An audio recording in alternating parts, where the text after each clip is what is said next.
Hello friends, welcome to Ratna's kitchen. আজ আমি আপনাদের সাথে শেয়ার করব অনুষ্ঠান বাড়ির মতো কাঁচা আমের প্লাস্টিক চাটনি। আশা করি আপনাদের ভালো লাগবে। আর যদি রেসিপিটা আপনাদের ভালো লাগে তাহলে একটা লাইক আর কমেন্ট করতে ভুলবেন না বন্ধুরা। আর আপনারা যদি ইউটিউব থেকে আমার ভিডিও দেখে থাকেন তাহলে প্লিজ আমার চ্যানেলটাকে সাবস্ক্রাইব করার অনুরোধ রইল, আর পাশে থাকা বেল আইকনটিও প্রেস করার অনুরোধ রইল। আর আপনারা যদি ফেসবুক থেকে আমার ভিডিওটা দেখে থাকেন তাহলে আমার চ্যানেলটিকে ফলো করার অনুরোধ রইল।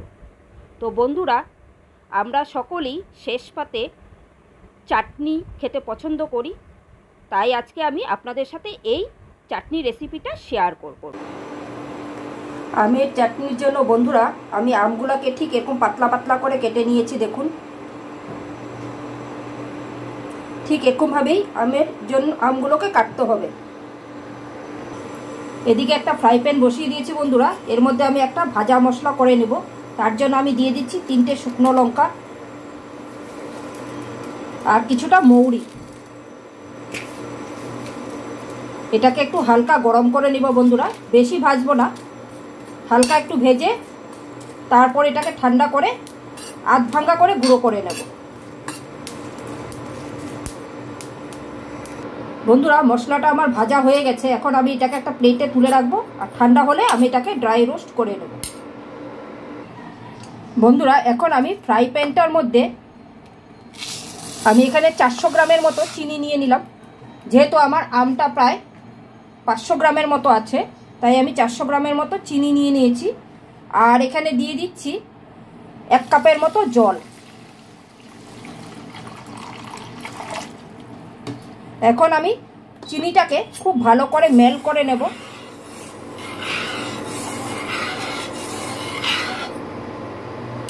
আর এর মধ্যে দিয়ে দিচ্ছি আমি বন্ধুরা হাফ চামচের মতো একটু গোটা মৌরি। এতে চাটনির ফ্লেভারটা খুব সুন্দর হবে, আর মৌরিগুলো মুখে পড়লেও বেশ খেতে ভালো লাগবে। এখন আমি চিনিটা মেল্ট হওয়া পর্যন্ত অপেক্ষা করব। বন্ধুরা দেখুন, চিনির শিরাটা ফুটে উঠেছে। এখন আমি এর মধ্যে স্বাদ অনুযায়ী একটু লবণ দিয়ে দিব, যেটা আমরা নর্মাল লবণ ব্যবহার করি সেই লবণ। আর দিয়ে দিব অল্প করে বিট লবণ।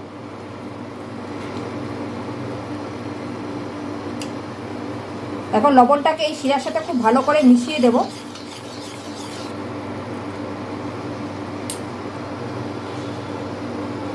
বন্ধুরা, এখন আমি এই আমগুলো সব দিয়ে দেবো এই শিরার মধ্যে।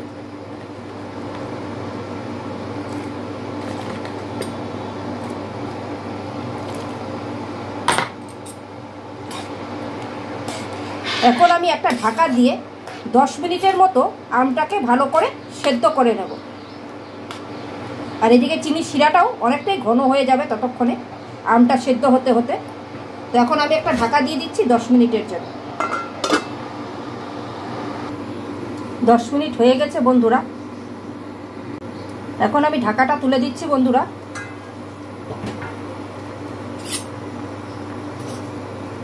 আমগুলা দেখুন কতটা স্বচ্ছ হয়ে গেছে, একদম ট্রান্সপারেন্ট লাগছে দেখতে।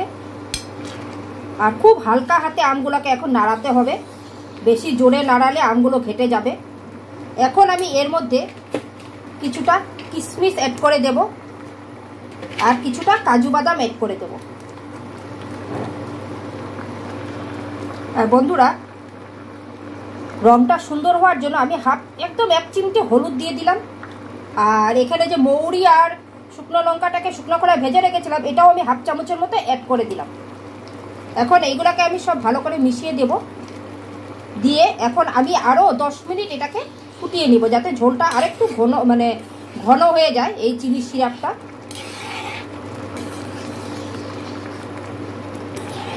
এখন 10 মিনিট পর আবার আপনাদেরকে দেখাচ্ছি বন্ধুরা। বন্ধুরা, 10 মিনিট হয়ে গেছে, আমি ঢাকাটা তুলে দিয়েছি। দেখুন আমার চাটনি পুরোপুরি রেডি। শিরাটা অনেকটাই ঘন হয়ে গেছে, আর এটা ঠান্ডা হলে আরও অনেকটাই জমে যাবে। আর এটা নাড়ানোর সময় খুব হালকা হাতে নাড়াতে হবে বন্ধুরা, নাহলে কিন্তু আমগুলো ঘেটে একদম পুরো শিরার সাথে মিশে যাবে। এখন আমি গ্যাসের ফ্লেমটাকে বন্ধ করে দিব বন্ধুরা। আর ছোট্ট এক টুকরো লেবুর রস আমি এর মধ্যে এইভাবে দিয়ে দিব, যাতে চিনির শিরাটা ঠান্ডা হলে খুব একটা জমাট না বেঁধে যায়। এই জন্য লেবু রসটা অ্যাড করে দিলাম লাস্টে। গ্যাসের ফ্লেমটাকে বন্ধ করে লেবু রসটা দিতে হবে বন্ধুরা।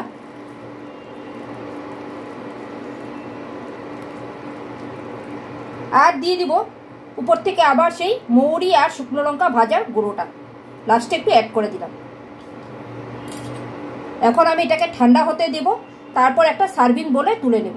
তো বন্ধুরা, আমার এই আমের প্লাস্টিক চাটনিটা আপনাদের কেমন লাগলো অবশ্যই আমাকে কমেন্টস বক্সে জানাবেন। আশা করি ভালো লাগবে। যদি ভালো লাগে তাহলে একটা লাইক আর কমেন্ট করতে ভুলবেন না বন্ধুরা।